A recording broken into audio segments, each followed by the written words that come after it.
यानी वागड़ की इस पावन धरा पर मुझे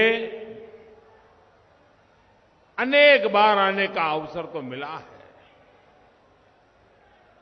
कई बार ये पता लगाना भी मुश्किल हो जाता है कि हम राजस्थान में हैं कि गुजरात में हैं।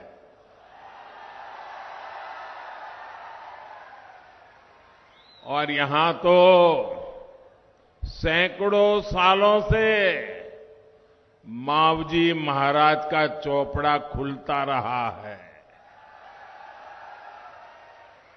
जिस धरती को सटीक भविष्यवाणी के लिए मावजी महाराज का आशीर्वाद मिला है, वहां ये साफ साफ दिख रहा है कि भाजपा आ रही है।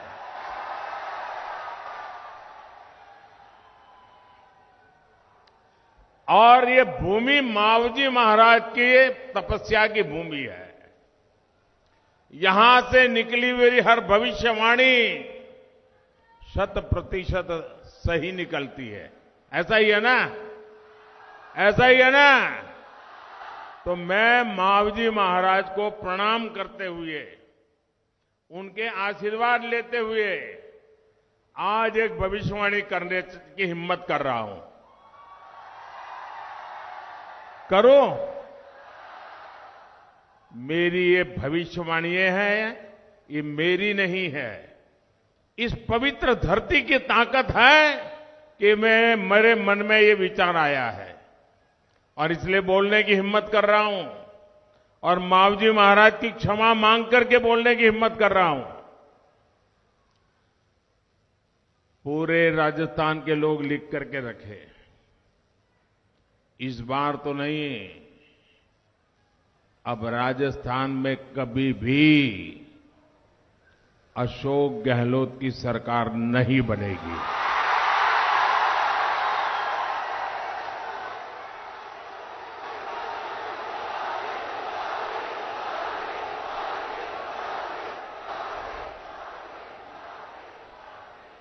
कभी भी नहीं। ये मावजी महाराज की धरती पर से बोले गए शब्द है और ये मावजी महाराज की धरती से बोला गया शब्द कभी गलत नहीं हो सकता है।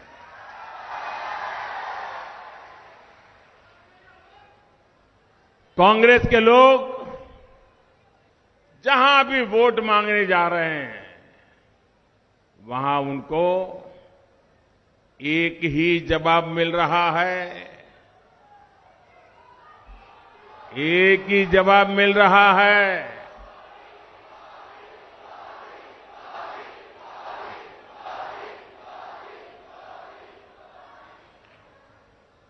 लोग कहते हैं, बच्चे बच्चे बोलते हैं, बूढ़े बोलते हैं, बुजुर्ग बोलते हैं, वृद्ध माताएं बोल रही हैं, महिलाएं कह रही हैं, गहलोत जी,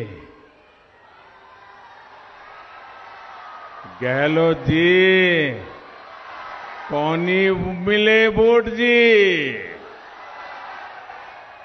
गहलोत जी, कौनी मिले वोट जी। और अब तो ये बात राजस्थान में सोशल मीडिया में बच्चों में जैसे स्पर्धा चल पड़ी है। हर घर से बच्चे वीडियो पर ये वाक्य रख करके सोशल मीडिया में डाल रहे हैं। बच्चे भी बोल रहे हैं, गहलोत जी, कौन ही मिले वोट जी। मेरे परिवारजनों, वागड़ क्षेत्र तो कांग्रेस के कुशासन का बहुत बड़ा भुक्तभोगी रहा है। कांग्रेस के कुशासन से कैसे युवाओं के सपने चकनाचूर हुए हैं, ये डूंगरपुर के लोग अच्छी तरह जानते हैं। कांग्रेस सरकार ने राजस्थान में हर सरकारी भर्ती में घोटाला किया है कि नहीं किया है? घोटाला ही घोटाला किया है ना। कांग्रेस के नेताओं और उनके करीबियों के बीच ऐसा कारोबार कि उनके बच्चे तो अफसर बन गए और आपके बच्चे चुन चुन करके बाहर कर दिए गए। ये आपके साथ जुल्म है कि नहीं है? आपके बच्चों के साथ अन्याय नहीं है कि नहीं है? आपके बच्चों के भविष्य के साथ खिलवाड़ है कि नहीं है? ऐसे लोगों को राजस्थान की धरती पर से चुन चुन करके साफ करना चाहिए कि नहीं करना चाहिए? जिन्होंने चुन चुन कर आपके बच्चों के भविष्य को तबाह किया है, उनको भी चुन चुन करके साफ करना चाहिए कि नहीं करना चाहिए? करोगे? जरा पीछे से हाथ ऊपर करके जवाब दीजिए, करोगे? शाबाश। कांग्रेस के पाले हुए पेपर लीक माफिया ने राजस्थान के युवाओं का भविष्य बर्बाद कर दिया है। आज जो कांग्रेस नेताओं के यहां छापे में निकल रहा है,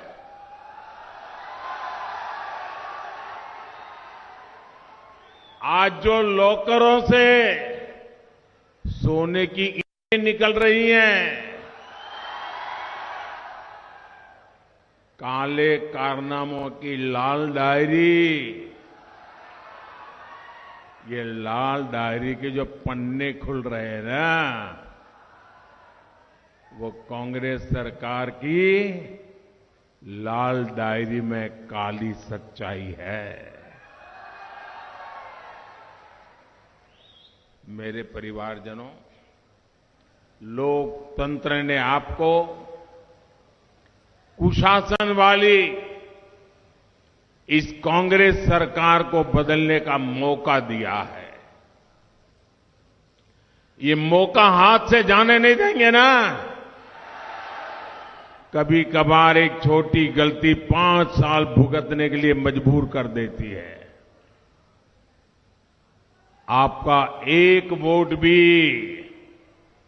कमल के फूल के अलावा किसी दूसरे तीसरे दल को मिला तो वो सीधा कांग्रेस को ही जाएगा। ये जो दूसरे लोग खड़े हैं ना, वो उनकी योजना से खड़े हैं। तो ऐसी गलती नहीं करोगे ना। ये जरा घर घर जाके समझाना। ये पिछली बार भी पाप कर गए, आपको आंखों में धूल झोंक गए, और इस बार नया नाम लेकर के कर रहे हैं। और इसलिए आपको याद रखना है, कांग्रेस का सुपड़ा साफ करो। राजस्थान को दंगों, अपराधों, बहनों बेटियों पर अत्याचार और भ्रष्टाचार से मुक्त करो।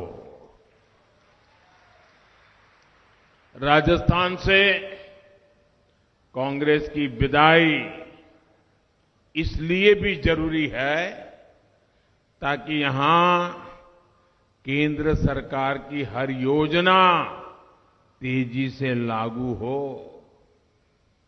मोदी कितना ही चाहे, आपको कितना ही प्यार करे, सब कुछ करने के लिए पैसे भेजे, लेकिन जयपुर में अगर ऐसे लोग बैठ जाए कि पहुंचेगा ही नहीं, तो मोदी भी क्या करेगा?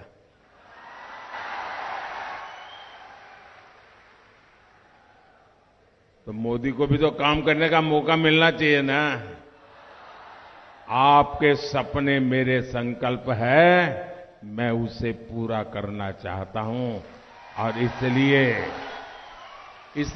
सारी रुकावटें दूर करिए। 21वीं सदी के राजस्थान को विकास के लिए निवेश और नौकरी बहुत जरूरी है और ये सिर्फ बीजेपी ही कर सकती है। आप लोग तो गुजरात के हर गली मोहल्ले को जानते हो। आप में से कोई ऐसा नहीं होगा जो गुजरात में गया ना हो या उसके रिश्तेदार गुजरात में रहते ना हो। इतनी प्रगति वहां दिख रही है, राजस्थान में क्यों नहीं दिख रही है भाई? वहां की जनता ने कमल पर भरोसा किया, भाजपा पर भरोसा किया, तेज गति से आगे बढ़ते चले गए और यहां उनके घर भरते गए, उनके बंगले बनते गए। आपके बच्चों के लिए कुछ नहीं हुआ। कांग्रेस चाहे वादों की पूरी लाल डायरी उसी को लेकर के क्यों न घूमती फिरे, मोदी की गारंटी इनके हर झूठे वायदों पर भारी है।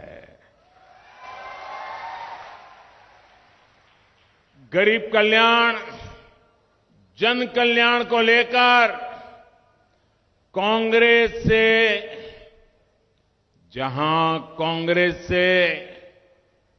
उम्मीद खत्म होती है, वहां से मोदी की गारंटी शुरू होती है। साथियों, कांग्रेस ने दशकों के अपने शासनकाल में जो सोचा तक नहीं, वो बीते 10 साल में आपके सेवक ने देशवासियों के चरणों में समर्पित कर दिया है। किसी ने भी नहीं कल्पना की थी कि कभी भारत के 80 करोड़ लोगों को मुफ्त राशन मिलेगा। क्या कभी सोचा था? 80 करोड़ लोगों को 3 साल से मुफ्त राशन। ये कांग्रेस सरकार थी जिसके राज में अनाज सड़ जाता था, लेकिन इन्होंने गरीबों को अनाज देने से मना कर दिया था। गरीब की मां के कोख से पैदा हुआ ये बेटा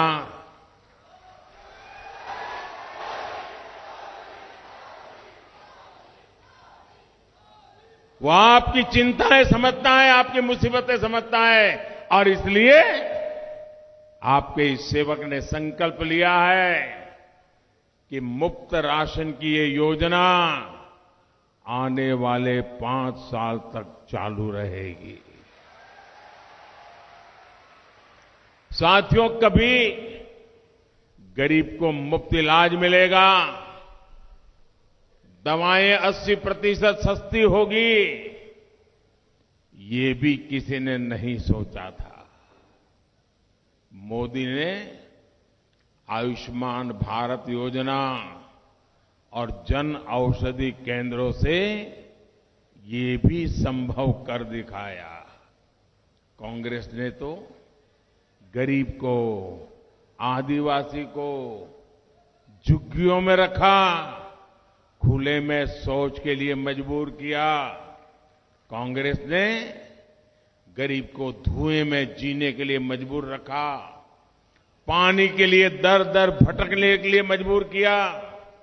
देश की करोड़ों बहनों ने कांग्रेस से कभी उम्मीद भी नहीं की थी उन्हें इन मुश्किलों से मुक्ति मिलेगी।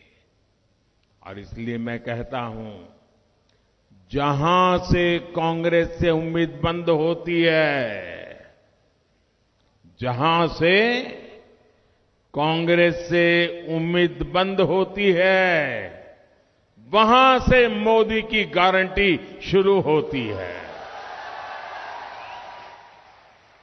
आज इन सारी मुश्किलों से देश की, राजस्थान की मेरी बहनों को मुक्ति मिलने लगी है। मेरे परिवारजनों, हमारे देश के करोड़ों आदिवासियों को कांग्रेस ने कभी नहीं पूछा। ये भाजपा है जिसने आदिवासी कल्याण के लिए अलग मंत्रालय बनाया। ये भाजपा है जिसने आदिवासी कल्याण का बजट भी कई गुना बढ़ा दिया। कांग्रेस के समय में 8 या 10 वन उपज उस पर ही एमएसपी मिला करती थी। भाजपा सरकार में अब करीब करीब 90 वन उपजों पर एमएसपी मिला करती है। आपका पशुधन सुरक्षित रहे, इसके लिए भाजपा सरकार 15,000 करोड़ रुपए से पशुओं का टीकाकरण का अभियान चला रहा है। जैसे हमने कोविड में लोगों को मुफ्त वैक्सीन दिया था ना, आपको वैक्सीन मिला था ना, मुफ्त में टीका लगा था ना। अब मोदी पशुओं के लिए भी मुफ्त टीकाकरण कर रहा है, हजारों करोड़ रुपए लगा रहा है। कोई परिवार ऐसा नहीं होना चाहिए जो स्टैच्यू ऑफ यूनिटी न देखा हो, सरदार पटेल का एक भव्य स्मारक नहीं देखा है। आप कार्यक्रम बनाइए, जाइए, आप देखेंगे कैसा बड़ा सम्मान सरदार पटेल को हमने दिया है। वे तो कोई भाजपा के कार्यकर्ता नहीं थे, लेकिन जो देश के लिए करते हैं ना, हम उनके लिए जीते हैं। हर रोज हजारों लोग स्टैच्यू ऑफ यूनिटी को देखने के लिए वहां जाते हैं, लेकिन आज तक कांग्रेस का एक भी नेता स्टैच्यू ऑफ यूनिटी नहीं गया। और यही कांग्रेस की सच्चाई है। और इसलिए ये कांग्रेस से बहुत सावधान रहना।